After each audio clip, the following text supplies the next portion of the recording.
Rain shimmered on the glass towers of Manhattan as Lila stumbled into the wrong suite, her heels soaked, her heart heavier. The night's charity gala had drained her. Too many empty smiles, too many ghosts of the man who never came.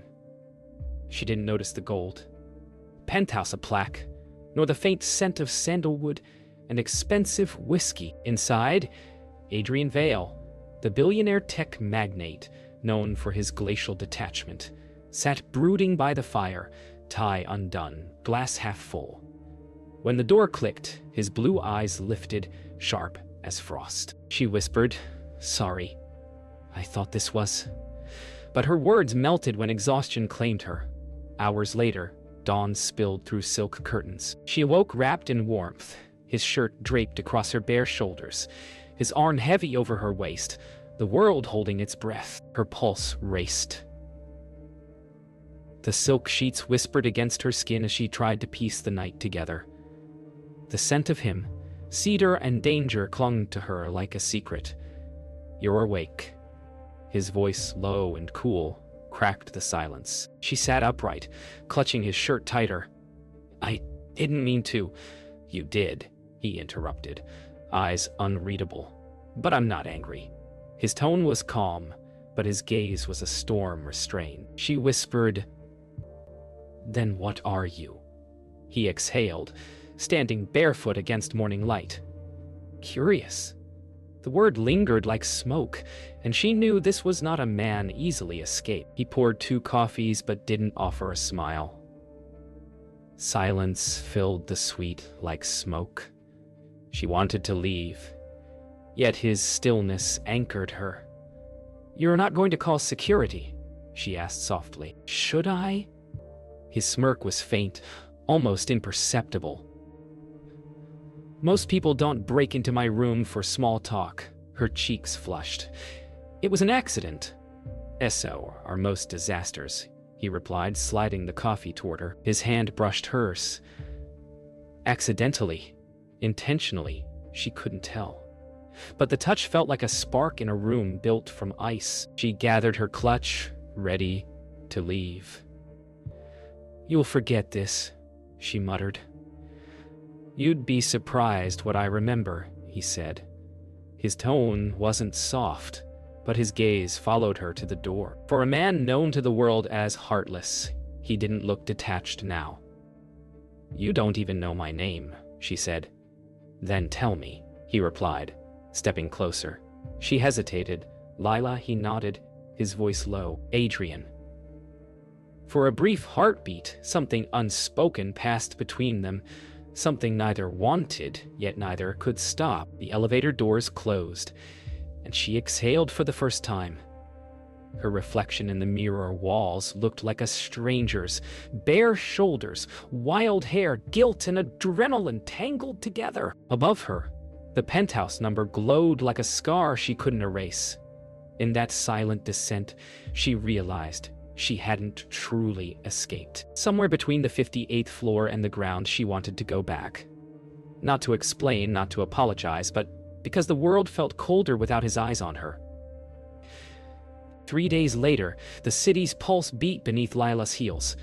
She had convinced herself that night was nothing but an embarrassing mistake. Yet his name, Adrian Vale, haunted every news screen she passed. Billionaire. Reclusive. Impossible.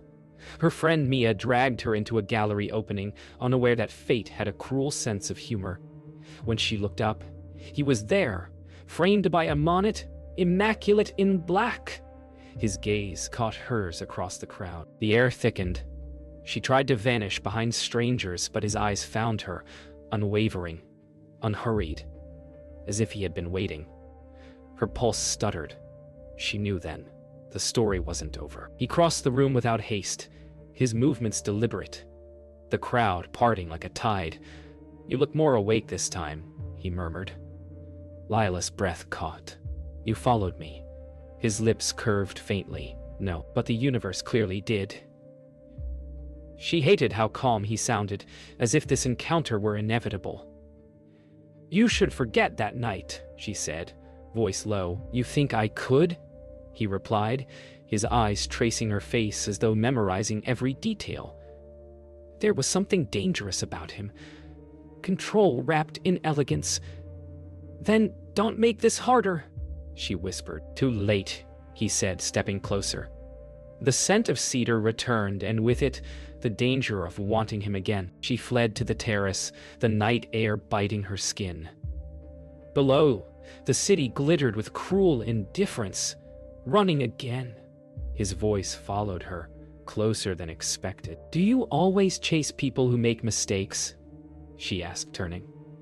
"Only the ones who lie about wanting to leave," he replied. Silence stretched, charged. She looked up at him, whined, tossing his hair, the skyline behind him, and hated how right he looked there. "You're impossible," she said. "So I've been told." His smirk faded, revealing something unguarded. For the first time, she saw loneliness in him, raw and quiet, hidden beneath layers of control. Inside again, the music swelled. He offered her a card, black, embossed with silver. "If you ever stop pretending you don't want answers," he said, "call me." She stared at it as if it burned. "Why me?" she whispered. "You walked into my life like you owned it," he said simply. "And I let you stay." His honesty caught her off guard. Before she could respond, a photographer called his name. Lights flashing. He turned away briefly, giving her a chance to disappear. But she didn't. Her fingers trembled around the card. Fate had already decided. The only question was how much it would cost. Hours later, her phone buzzed in the dark of her apartment. Unknown number. A message. "You left something behind." Her chest tightened. Against reason, she found herself in the hotel corridor again. Same floor, same silence. The door opened before she could knock. Adrian stood there, shirt sleeves rolled, eyes unreadable. "I told myself not to come," she said softly. "And yet," he replied, "you're here." Lightning illuminated the city behind him, echoing the storm from that night. As she stepped inside, she knew the second mistake would be far harder to escape than the first. The door clicked behind her like a secret being sealed. Lila hesitated, heart pounding. Adrian's suite looked different now, warmer, as if it had learned her shape. "What did I leave?" she asked quietly. He set down a silk scarf on the counter. "This?" he said, though both knew he wasn't talking about the fabric. She reached for it, their fingers brushing and time fractured. "You shouldn't play games with people," she whispered. "I don't," he said, voice low. "But you make me forget that I'm supposed to." The air between them thickened with everything unsaid, regret, curiosity, and the pull neither of them could resist. She followed him to the terrace, the city humming below. He poured her wine, the crimson swirl catching candlelight. "You don't let people close, do you?" she said. "Closeness complicates control," he replied. She studied him, his jaw tight, his gaze distant. "And yet you invited me back." He looked at her then, really looked. "Maybe I wanted to see if you'd come." His honesty disarmed her. "You're not what they say," she murmured. "Neither are you," he countered. For the first time, silence didn't feel dangerous. It felt inevitable, like gravity pulling two broken stars closer. He told her about the silence after success, the kind that swallows applause and leaves only emptiness. She listened, leaning against the railing, her reflection tangled with his in the glass. "You built an empire," she said softly. "And lost myself inside it," he replied. For a fleeting moment, his cold exterior cracked, revealing something fragile beneath. "People only want what I can give them," he murmured. "And you think I'm different?" she asked. His eyes softened. "I think you don't know what you want yet." She turned away, unable to face the truth reflected in his voice. Lightning flashed, thunder rolling closer. He stepped nearer, his voice lower now. "You're afraid of me." "Of what you make me feel," she admitted. The honesty startled them both. He reached out, fingertips tracing her jaw, stopping just short. "You don't have to be," he said. "Then stop looking at me like that," she whispered. "Like what?" "Like you already know what happens next." For a second, the storm outside mirrored the one in their eyes. He exhaled slowly, pulling back before the line between restraint and desire dissolved completely. "Good night, Lila," he said softly, though his voice betrayed everything but calm. Back in her apartment, Lila couldn't sleep. The city pulsed outside, but her thoughts replayed his words. "You don't have to be afraid." She stared at her reflection, realizing the danger wasn't in him. It was in her need to be seen. The next morning, she opened her email. Invitation, Vale Industries private gala. No sender listed. Her pulse quickened. Maybe it was a test. Maybe a trap.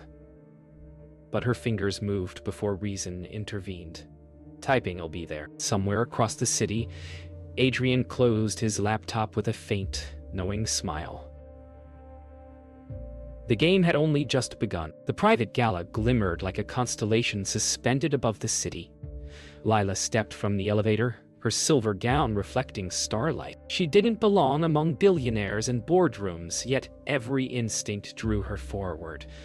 Adrian was waiting. Of course he was, standing beneath a glass chandelier, dark suit, immaculate, eyes unreadable. "You came," he said quiet. "You invited me. I didn't think you'd accept. Then you don't know me." His faint smile betrayed surprise, maybe admiration. The orchestra swelled behind them, violins rising like a confession. Around them, power played its games, but theirs was a quieter, more dangerous one. As the music shifted to a slower rhythm, he extended a hand. "Dance with me." She hesitated. "You don't seem the type." "Neither do you," he murmured, pulling her closer. Their steps found rhythm amid whispers and champagne laughter. The air thickened, the city glittering beyond the windows. "Everyone's watching," she said softly. "Let them." His hand rested at the small of her back, guiding her with impossible precision. For a man known to command boardrooms, his gentleness disarmed her. When he looked down at her, it wasn't possession. It was something far more dangerous. Recognition. Later, on the balcony, city lights spilled like liquid fire. "You don't trust easily," she said, arms folded against the wind. "Neither do you." He stood beside her, their reflections merging in the glass. "Then why invite me here?" she asked. "Because I can't stop thinking about you." The honesty struck harder than any charm. He wasn't cold now. He was human, fractured, dangerous in his sincerity. "You should," she whispered. "You should stop." "And if I can't?" he said. For a heartbeat, she almost answered. Then the wind carried her silence away. He took a step closer, his breath steady, gaze unwavering. "You're afraid of where this goes," he said. "Because you don't lose," she countered. "And you don't stay," he replied. The tension between them was a wire pulled taut, ready to snap. A storm brewed outside again, lightning ghosting through glass. "If I asked you to leave now," he said quietly, "would you?" Her pulse betrayed her. "I don't know," he nodded, as if that answer told him everything. "Then maybe that's why you're still here." It wasn't a threat. It was a confession dressed as restraint. The night ended not with words, but with distance. Fragile, deliberate, temporary. As Lila left the gala, the storm broke, rain tracing rivers down glass towers. In her taxi, she watched the city blur, his image imprinted behind every reflection. Somewhere above, Adrian stood alone by the same window, fingers tapping against glass, jaw set. He had built his life on control, yet one uninvited woman had turned it into chaos.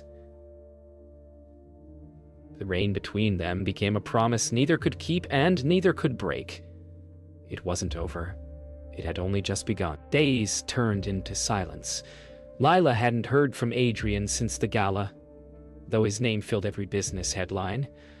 When she arrived at work that Monday, the air in the office felt different, tense, expectant. Her manager called her in. On the glass table lay a contract stamped Vale Industries.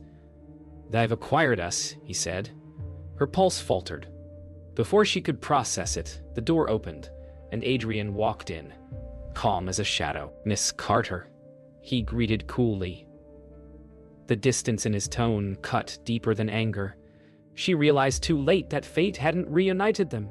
It had cornered her. "You knew," she whispered after the meeting cleared. "I didn't," he replied, though his eyes betrayed a flicker of guilt. "You're my employer now, not by design." She stepped closer. "Then by choice." He hesitated, the mask slipping. By consequence, his voice was quieter now. "You think this was deliberate," he added. "But I've spent years making sure I don't get attached to anyone who can ruin me." "And yet you did," she said. The words landed like glass breaking. He didn't move, didn't deny it. The silence between them said everything that truth could not. Later that night, Lila found herself outside his building, rain once again painting the streets silver. She didn't plan to confront him, but some truths refused to wait. The elevator doors opened and he was there, tie loosened, exhaustion etched into his face. "You shouldn't be here," he said. "Then tell me why you lied," she demanded. His silence said it all. The contract, was this about control? He met her eyes finally. "It started as that," he admitted. "And now? Now it's about not knowing who I am when I'm near you." The admission shattered her. Love wasn't what she feared. Dependency was. She turned to leave, but he called after her. "Lila, don't mistake my control for indifference." She paused, the rain soft against the windows. "Then what is it?" "Fear," he said simply, "of losing what I never thought I could have." She faced him, eyes searching. "And what exactly do you think that is?" He exhaled. "A reason." For the first time his voice cracked, the edge gone. She wanted to stay, wanted to believe him. But some wounds didn't heal through promises. She left without another word, her reflection fading from the glass as thunder rolled above. The next morning, Lila packed her things. Resignation letter printed, hands steady. She'd learned that walking away wasn't weakness. It was survival. As she stepped into the city light, her phone buzzed. A message from an unknown number. "For what it's worth, you changed everything." No signature, no plea, just truth. She smiled sadly, slipping the phone into her pocket. Somewhere high above, Adrian watched the city awaken, the empire he built feeling emptier than ever. The fracture between them wasn't final. It was a pause written in heartbreak's handwriting. And sometimes, that's where love begins to heal. Weeks passed. The city moved on, but Adrian didn't. Every decision, every merger, every meeting felt hollow. The moment she walked out, his empire had lost its pulse. Tonight, the Vale Tower gleamed as his company announced record profits. Yet the applause echoed against an emptiness he couldn't disguise. In the crowd of polished executives, he saw her face, not in flesh, but in memory. Her laughter had once filled this silence. He turned away mid-speech, leaving confusion in his wake. Some victories were just expensive defeats wearing diamonds. Outside, the storm returned, whispering her name in the rain. Across town, Lila's life had quieted. She'd taken a position in a smaller firm trading power for peace. Yet each morning when sunlight touched her desk, it brought him with it. One afternoon, a courier arrived with a small envelope. No sender, just her name in neat handwriting. Inside was a keycard embossed with the Vale insignia and a note. Foreclosure.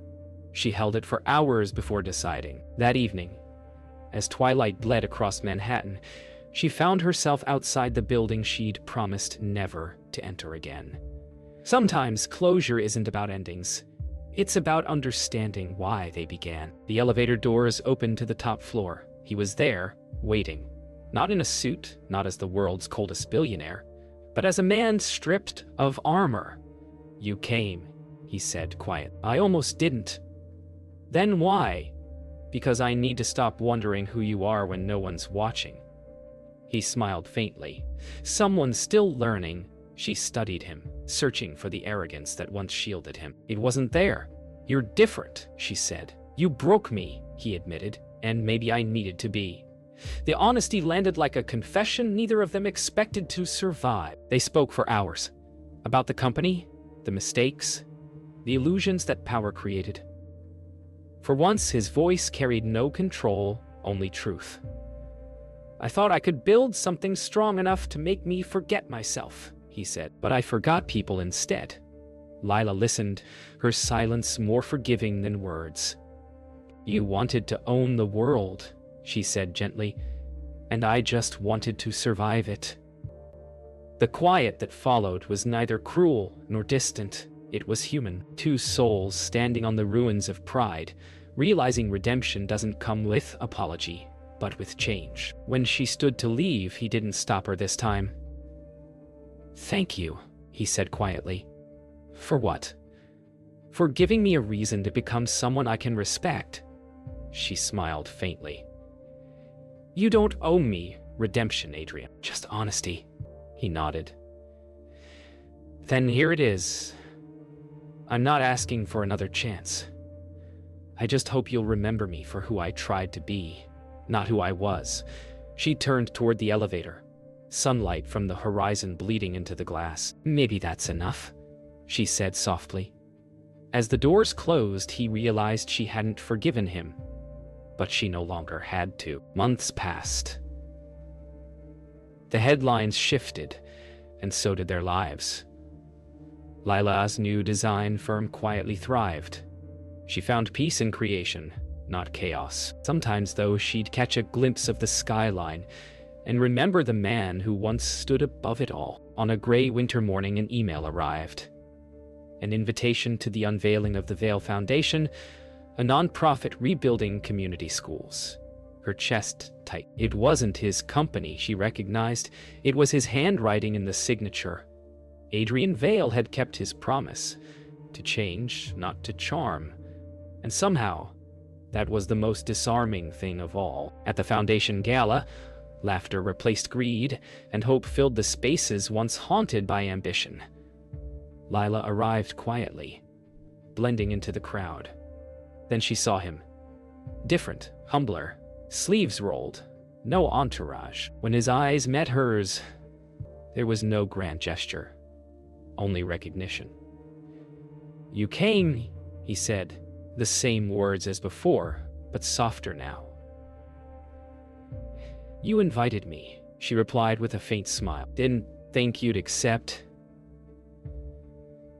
"Then you still don't know me," she teased. He laughed, a sound lighter than memory. This time, no orchestra swelled. Just two people standing in a silence that finally felt right. They walked through the exhibit in quiet conversation. Photographs of rebuilt schools and smiling children lined the walls. "You did this," she said softly. "No," he replied. "We did," she frowned. "I didn't help. You reminded me what mattered," he said. "That counts." She looked at him then, not as the man who broke her heart, but as the one who had learned to use it as a compass. "Do you ever miss who you were?" she asked. He smiled gently. "Sometimes. But I'd rather live as someone worth missing." And for the first time, she believed him. Outside, snow began to fall. The city dressed in quiet forgiveness. "So what now?" she asked. He looked out toward the skyline that had once been his cage. "Now, we start where we should have, without walls." She studied him, cautious but curious. "And if I walk away again, then I'll know you're walking toward yourself." The answer didn't sting, it soothed. For the first time, their story wasn't about ownership or control. It was about release. She smiled faintly. "You've changed." "So have you," he said. The snow kept falling, erasing their old footprints, leaving room for new ones. Months later, spring returned. Lila's new studio overlooked the park, where the city bloomed again. She often arrived early, sketching before sunrise. One morning, a small envelope waited on her desk. Inside, a photograph of a finished school with the words, "For Lila, proof that change can be built." She smiled, tears soft but certain. Outside, children's laughter echoed. She pinned the photo to her board, sunlight catching its corner. Some stories don't end in fire. They end in light, quiet, and constant. Somewhere across the city, Adrian watched the same sunrise, finally at peace.